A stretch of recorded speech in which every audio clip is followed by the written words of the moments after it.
এই থেকেই আমি আলোচনা খুব সংক্ষেপে শেষ করার চেষ্টা করব।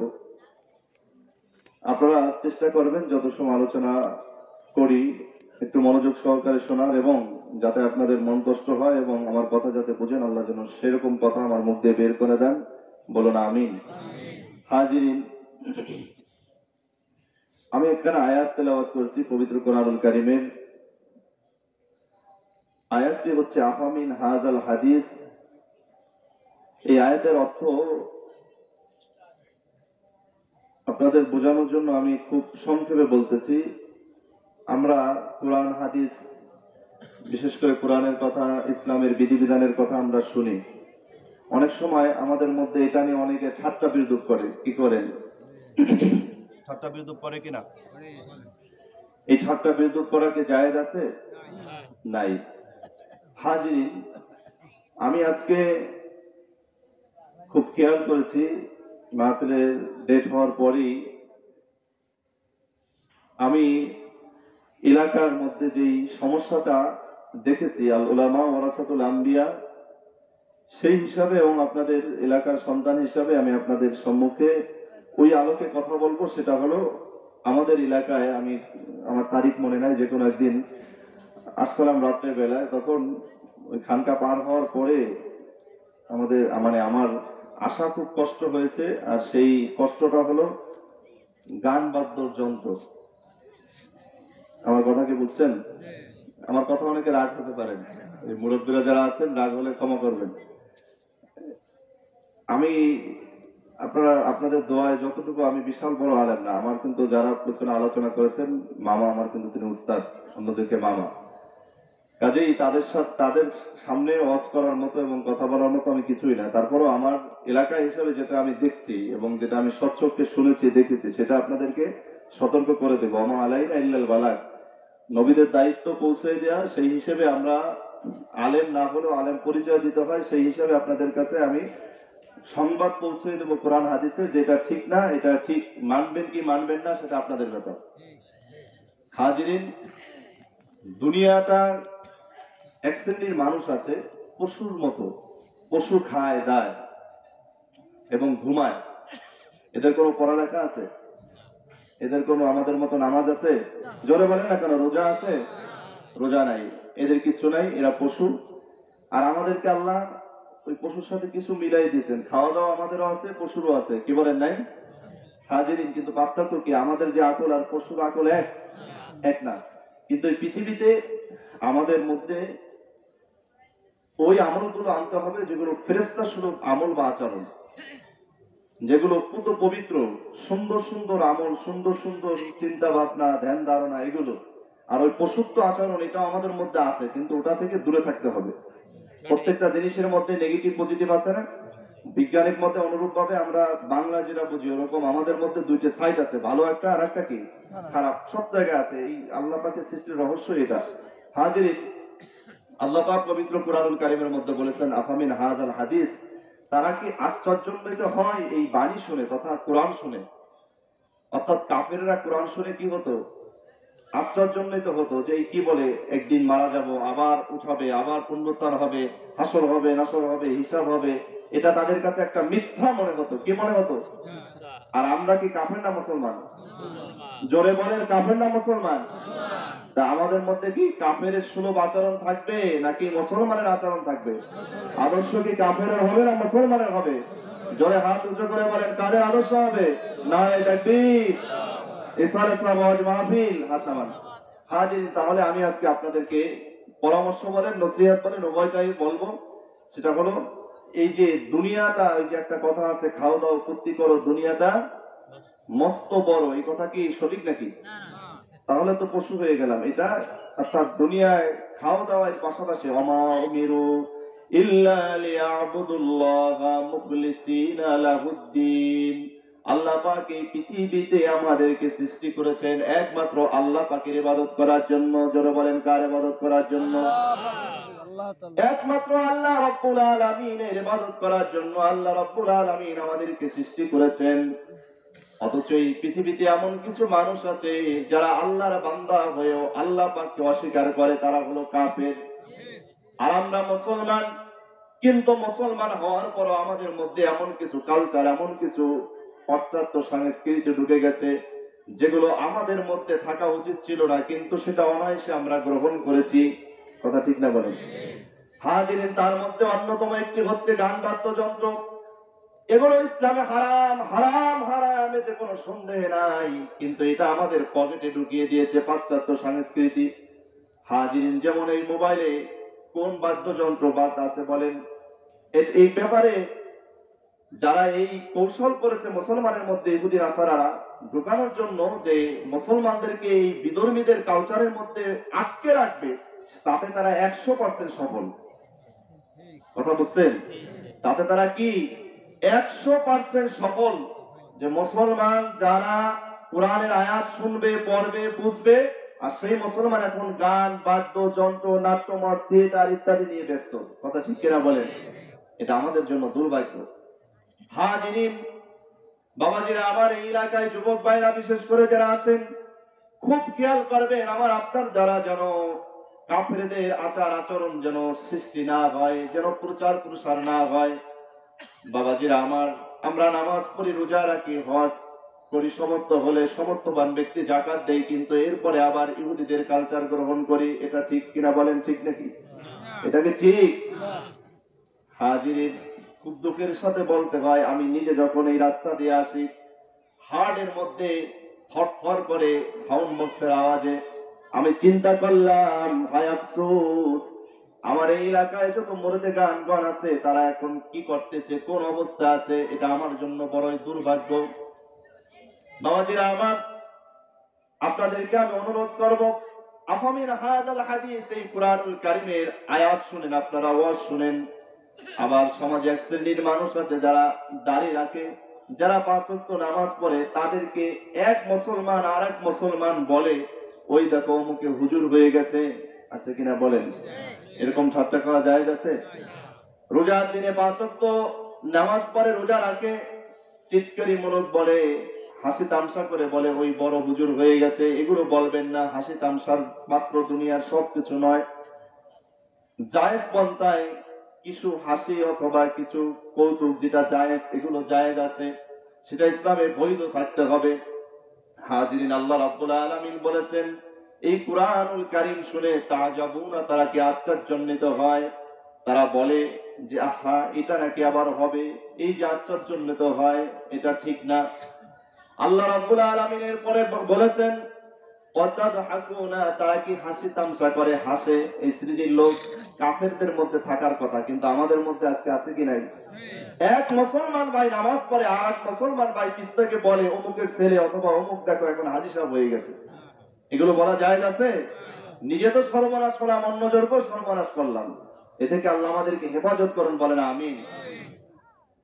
বাবাজিরা আমার, আল্লাহ রাব্বুল আলামিন এর পরেই বলেছেন, ওয়ালা তাবকুনা ওয়া আনতুম সামিদুন, তারা কি ক্রন্দন করে না, তারা কি কাঁদে না, তাদের চোখে কি পানি আসে না? কারণ আল্লাহ রাব্বুল আলামিন পবিত্র কুরআনুল কারীম দিয়েছেন আমার আপনার কল্যাণের জন্য। এতে সৃষ্টির রহস্য বর্ণনা করা হয়েছে, ইসলামের বিধিবিধানগুলো সুন্দরভাবে আলোচনা করা হয়েছে, কবরে রাজা, হাসর নসরের সম্পর্কে বর্ণনা করা হয়েছে, বিধিবিধান কিভাবে আমরা আমাদের জীবনটাকে সুন্দর করে গড়ে তুলবো সেটাকে সুন্দরভাবে সাজানো হয়েছে। অথচ এক শ্রেণীর মানুষ আছে এটা নিয়ে হাসি তামসা করে, কিন্তু সত্যিকার সঠিকভাবে যদি কুরআনুল কারীম কেউ বুঝতো, জানতো, পড়তো, আল্লাহ পাক যে পবিত্র কুরআনুল কারীমে বলেছেন ওয়ালা তাবকুনা, তারা ক্রন্দন করছে না, আসলে সত্য। যদি কারো ঈমান ঠিক থাকতো তাহলে ওই হাসি তামসা করার সময় পেত না, সে কবরের আযাবের কথা মনে উঠতো, তার ওই হাসরের মাঠে কি হবে মনে উঠতো, সেটা মনে করে সে জ্বর জ্বর করে চোখের পানি ছেড়ে শুধু ক্রন্দন তথা শুধু কাঁদতো আর কাঁদতো। হাজিরিন, আমার এই আলোচনা দ্বারা আমি একটাই আপনাদেরকে বলবো, গান বাদ্যযন্ত্র এগুলো কি জায়েজ আছে? যদি কোনো ইসলামী আলেম বলেন, পীর বলেন, এই যে টুপি মাথায় দিয়ে এবং জামা পরে যদি গান বাদ্যযন্ত্র আওয়াজ দেয়, বাজায়, সেখানে কি আমরা যাব? তিনি কি হক না বেহক বলেন? ওই একটা গান আছে, আমি এইগুলো নেটে একটু মাঝে মাঝে দেখি, আমার মরণ কালে ডোলবাসি বাজায় তরিকারে ভাই। নাউজুবিল্লাহ বলেন না চলে, আরো জোরে বলেন না নাউজুবিল্লাহ। এগুলো তো পীর না শয়তান বলেন? জোরে বলেন না কেন, পীর না শয়তান? হাজিরিন, এই যে এই শয়তানি, বন্ডামি, ফাসেকি, এগুলোর কাছে যাওয়া যাবে না। একজন পীর তিনি আল্লাহর সাথে পরিচয় করে দিবেন। হাজিরিন, যাই হোক, আমার আজকে আলোচনার যেহেতু সময় স্বল্প, তার মধ্যে আমি আপনাদেরকে এতটুকুই বলবো, গান বাদ্যযন্ত্র এগুলো কি, এগুলো নিয়ে মজা নিলে অন্তরে কুফুরি সৃষ্টি হয়। আর যদি এটার সাথে তাল দেয়, তাল দেয় না, এক শ্রেণীর মানুষ আছে এই গানে কি করে, মজা নেয় পরে কি করে, তার ঈমান থাকে না, সে কুফুরির মধ্যে চলে যায়। আল্লাহ এ থেকে আমাদের ছেলে মেয়ে পরিবার পরিজনকে হেফাজত করুন, বলেন আমিন। হাজিরিন, আমি যে এই কথাটি বলতে চাই, নবীজি গান যন্ত্র বাদ্যযন্ত্রের ব্যাপারে এত সতর্ক ছিলেন। হযরতে উমরের সাথে একজন লোক ছিলেন, হযরত নাফে একজন ব্যক্তির নাম, সাহাবী। তিনি বলেন, উমরের সাথে আমি হাঁটতেছিলাম, হঠাৎ দেখলাম উমর তার বাদ্যযন্ত্র শোনার পরে তার দুটি আঙ্গুল কানের মধ্যে ঢুকিয়ে দিলেন। উমর জিজ্ঞাসা করলেন, হে নাফে, হাল তাসমাউ শাইআন, তুমি কি গান বাদ্যযন্ত্রের কোনো আওয়াজ শুনতেছো? নাফে বললেন, লা, তথা না, শুনতে পাচ্ছি না। উমর তখন হাত অর্থাৎ আঙ্গুল বের করলেন আর বললেন, আমি যেই রূপ করেছি বিশ্ব নবীজির সাথে আমি ছিলাম, নবীজিও অনুরূপ করেছে আমি যেই রূপ করেছি। সুবহানাল্লাহ বলেন।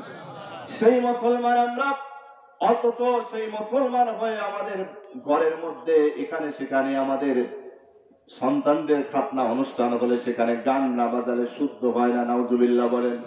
ছেলেদের বিবাহ হলে গান না বাজালে শুদ্ধ হয় না, নাউজুবিল্লাহ বলেন। মোটামুটি একটা অনুষ্ঠান করলে গান না বাজালে শুদ্ধ হয় না, জোরে বলেন না নাউজুবিল্লাহ।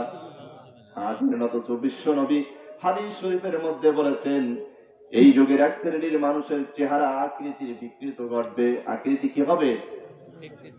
বিকৃত হবে। জিজ্ঞাসা করা হলো, ইয়া রাসূলুল্লাহ, তারা কারা? নবীজি বললেন, যখন সমাজের মধ্যে দেখবে তুমি নাট্য এবং গায়িকাদেরকে প্রাধান্য দেয়া হচ্ছে এবং দেদারসে মদ্যপান দেদারসে চলছে, নাউজুবিল্লাহ বলেন। হাজিরিন, আমি খুব সংক্ষেপে করতেছি। অপর হাদিসে বিশ্ব নবীজি আবার বললেন, এই উম্মতের মধ্যে এক শ্রেণীর মানুষের চেহারা আকৃতি অর্থাৎ বিকৃত হয়ে যাবে। জিজ্ঞাসা করা হলো, ইয়া রাসূলুল্লাহ, তারা কি নামাজ আদায় করবে কিনা? কথা বুঝতে পারলেন? চেহারা আকৃতি বিকৃত ঘটবে, অন্যরকম হয়ে যাবে। জিজ্ঞাসা করা হলো, ইয়া রাসূলুল্লাহ, তারা কি নামাজ পড়বে কিনা? নবীজি জবাব দিলেন, হ্যাঁ, নামাজ পড়বে। আবার জিজ্ঞাসা করা হলো, ইয়া রাসূলুল্লাহ, তারা কি হজ করবে কিনা? বললেন, হ্যাঁ, হজ করবে। আবার জিজ্ঞাসা করা হলো, তাহলে তারা কি রোজা রাখবে কিনা? বললেন, হ্যাঁ, রোজা রাখবে। নবীজিকে প্রশ্ন করা হলো, তাহলে চেহারা বিকৃত হওয়ার কারণটা কি হবে? নামাজ পড়বে, রোজা রাখবে, হজ করবে, যাকাত দিবে, এরপরও চেহারা কেন বিকৃত হবে? নবীজি বললেন, তারা একদিকে নামাজ রোজা করেছে, অপরদিকে ওই যে গান বাদ্যযন্ত্রের যে অনুষ্ঠান আছে এটা নিজ দায়িত্বে পরিচালনার দায়িত্ব নিয়ে নিজে করেছে, নাউজুবিল্লাহ বলেন। বাবাজিরা আমার, এখানে যারা আছেন, আপনারা কি কষ্ট পাচ্ছেন আমার আলোচনা শুনে? এগুলো থেকে কি একটু আমাদের একটু বাঁচা যাবে? নামাজ পড়বেন, রোজা রাখবেন, আবার ওদিকে গান বাদ্যযন্ত্র যেখানে হয় সেখানেও আপনি বলবেন যে আমি তোমাদের সাথেও আছি। এর নাম কি মুসলমান? এটা কি ঠিক? হাজিরিন, এরকম আমরা যারা আছি সংশোধন হই। আরেকটি বার্তা আমি আপনাদেরকে দেব। আমরা এখানে আজকে শাবান মাসের কয়েকদিন কি আর মাত্র কয়েকদিন পরেই পবিত্র কি মাহে রমজান আসতেছে। আচ্ছা, আমি কিন্তু শেষ করে দিব, আমার কথাগুলো একটু আপনাদের কষ্ট হচ্ছে খুব। এই রমজান আগমন উপলক্ষে আমাদের কিছু করণীয় আছে না নাই? আপনারা কি সেই করণীয় গুলো আমল করার চেষ্টা করবেন? জোরে বলেন, করবেন? আল্লাহ কবুল করে, বলেন আমিন। রমজানের করণীয়ের মধ্যে অন্যতম একটি হচ্ছে বেশি বেশি পরিমাণে ইস্তেগফার করা। কি করা? ইস্তেগফার করা। হাজিরিন, আমার যেহেতু সময় স্বল্প, তার মধ্যে আমি বলার চেষ্টা করব। অপরদিকে একটা কাজ হচ্ছে, ওই যে কুরআনুল কারীম আমরা যারা পড়তে পারি এবং যারা পারি না, যারা পারি তারা একটু বেশি তেলাওয়াত করব, আর যারা পারি না তারা অল্প অল্প করে চেষ্টা করব। কারণ এই রমজান আসতেছে, আমি আপনাদেরকে একটা কথা বলি, আপনার বাড়িতে মেহমান আসে, এই মেহমান, সব মেহমানের আপ্যায়ন আদর আস্তিক কি একরকম হয় নাকি একটু ব্যতিক্রম হয়? সত্য কথা বলবেন, ব্যতিক্রম হয় কি হয় না? আওয়াজে বোঝা যায় আপনারা খুব ইনসাফ করেন, হয় কি হয় না বলেন? তাহলে আমাদের মাঝে রমজান বছরে কয়বার আসে? এই রমজানকে আহলান সাহালান স্বাগত জানানোর জন্য, আপ্যায়ন করার জন্য আমাদের প্রস্তুতিটা একটু বড় ধরনের নিতে হবে, কারণ এই সাধারণ মেহমান নয়। বলেন না, সাধারণ মেহমান নয়, এটা রহমত, বরকত, মাগফিরাত, নাজাতের মাস হচ্ছে পবিত্র মাহে রমজান। যদি কেউ ইচ্ছা করে যে আমার পিছনে অনেক গুনাহ করেছি, হ্যাঁ আফসোস, আল্লাহ আমাকে আপনি মাফ করে দেন, খালেস নিয়াতে যদি কেউ তওবা করে, সে যদি তার জীবনটাকে আবার সুন্দরভাবে সঠিকভাবে সাজাতে চায়, সে ইচ্ছা করলে রমজান দিয়ে শুরু করে সে পারে। আমার কথা কি বুঝতে পারলেন? আপনারা এখানে অনেক আছেন, সকলে কি কোরআন শরীফ পড়তে পারেন সঠিক মতো? সকলে কি নামাজের মাসালা মাসাইল পারেন? সকলে পারেন? এজন্য কি রোজা ছেড়ে দিবেন? এর সাথে কি রোজার সম্পর্ক আছে? আপনি মনে করেন নামাজের সূরা পারলেন, এজন্য আফসোস করে রোজা ছেড়ে দিবেন? এটা মনে থাকবে? শেষ বয়স অথবা মাঝামাঝি বয়স যে অবস্থানে থাকেন, আমাদের কাজ হবে আমার দ্বারা যতটুকু খারাপ কাজ হয়েছে ওই পর্যন্ত থাক, নাকি বলেন? বাকি যেন আমার দ্বারা কোনো খারাপ কাজ না হয়। হাজিরিন, কোনো একটি কাজ করার পূর্বে যে যত বেশি পরিকল্পনা সুন্দরভাবে সুষ্ঠুভাবে করে, তার কাজটা ততটুকু তা মানে অনেক সুন্দর এবং সফল হয়। আমার কথা কি বুঝতে পারলেন? আপনি একটা কাজ করবেন, যদি 6 মাস বসে বসে ভাবেন, তাহলে ওই কাজটা কি সুন্দর হবে না অসুন্দর হবে? সুন্দর হবে কিনা বলেন? তাহলে রমজান মাস আসতেছে। রমজান মাস কি আসতেছে? এই রমজান মাস মূলত সফলতা আমাদের তখনই একজন পূর্ণ সফলতা আসবে তার মধ্যে, যে যতটুকু রমজানের জন্য সফলভাবে প্রস্তুতি নিতে পারবে রমজান শুরু হওয়ার পূর্বে। পারবেন তো আপনারা? আমি যদি আপনাদেরকে হাত উঁচু করে আমি ওয়াদা নেব না, এবছর আপনারা গত বছর রোজা ছিলেন না, এখানে দুই একজন এরকম আমরা আছি না? কথা বলেন, আছে কি নাই? তাহলে এবছর রোজা থাকবেন এরকম একটা নিয়ত করা যায়? আমি এই যে শুরুতেই বলেছি, মানে এই দুনিয়াটা খাও দাও আর ফুর্তি করে, এই জন্য আল্লাহ পাক আমাদেরকে সৃষ্টি করেন নাই। আমাদের কাজ করতে হবে, কঠোর পরিশ্রম করতে হবে, তার মধ্যে আল্লাহ পাক যে হুকুমগুলো দিয়েছেন সেই হুকুমগুলো সঠিকভাবে পালন করতে হবে। রাজি আছেন কিনা? রমজান মাসে অনেক বাবাজিরা আছেন সাধারণভাবে স্বাভাবিক একটু রোগের কারণে রমজানের রোজা ছেড়ে দেন। আবার এমন অনেক মানুষ আছেন, বাবাজিরা আছেন, যুবক ভাইরা আছেন, কাজের দোহাই দিয়ে রমজানের রোজাগুলো ছেড়ে দেয়, আছে কিনা এই বলেন? আমি বলবো ওই সমস্ত বাবাজিদের অথবা ওই সমস্ত যুবক ভাইদের কপালটা পুড়ে গেছে, তারা হতভাগা। তুমি ভাই গিয়ে দেখো, হাজার হাজার এমন এমন মানুষ আছে যারা সকাল বেলায় পরিশ্রমে নেমে যায়, সারাদিন এই ভ্যান বলেন, রিক্সা বলেন, এগুলোর পেট্রোল মারে, অর্থাৎ সারাদিন চালায়। আবার কেউ ক্ষেত খামারে কাজ করে, মাথার ঘাম জমিনে ফেলে, শরীর হাত পা ব্যথা হয়ে যায়, এরপরও রোজা ভাঙ্গে না, রোজা ছাড়ে না, আছে কিনাই বলে? তাহলে তারা যদি পারে, ও বাবাজি, ও মুরব্বী বাবাজিরা এবং যুবক ভাইরা, আপনারা কেন পারবেন না? আমাদের ইমানটা কেন তাজা হয় না? রমজান মাসে আসতেছে, একটু আল্লাহ পাকের কাছে ফরিয়াদ করেন যে আল্লাহ, রমজান পর্যন্ত আমার হায়াতটা বৃদ্ধি করে দেন। সকলে বলেন আমিন। আমাদের হায়াতটা যেন রমজান পর্যন্ত আল্লাহ রাব্বুল আলামিন বৃদ্ধি করে দেন। রমজান মাসে যেন সশরীরে সুস্থ মতো আমরা যেন রোজাগুলো আদায় করতে পারি, সেই তৌফিক আল্লাহ পাক আমাদের সকলকে দান করুক। বলেন আমিন। হাজিরিন, আমি আর আলোচনা দীর্ঘায়িত করব না।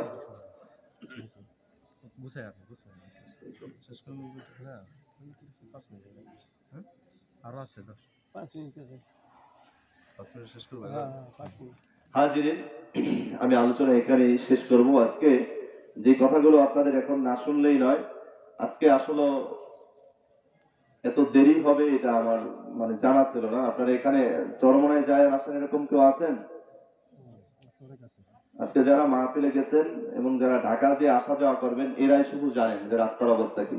আমি আজকে দুপুরে কিন্তু মসজিদে খাওয়া দাওয়া করিনি, অর্থাৎ আসছি অনেক সময় হয়েছে, 2টার সময় বের হয়েছি, মানে 2টার আগেই মাদ্রাসা থেকে বের হয়েছি, কিন্তু আসতে আসতে এত লেট হবে এটা আমি কল্পনাও করিনি। আমি চেয়েছিলাম যে সর্বোচ্চ মাগরিব নামাজ এরপরে যদি হয় ঈশার আজানের মধ্যে, কিন্তু রাস্তার জটিলতার কারণে, যানজটের কারণে এটা পারা গেল না।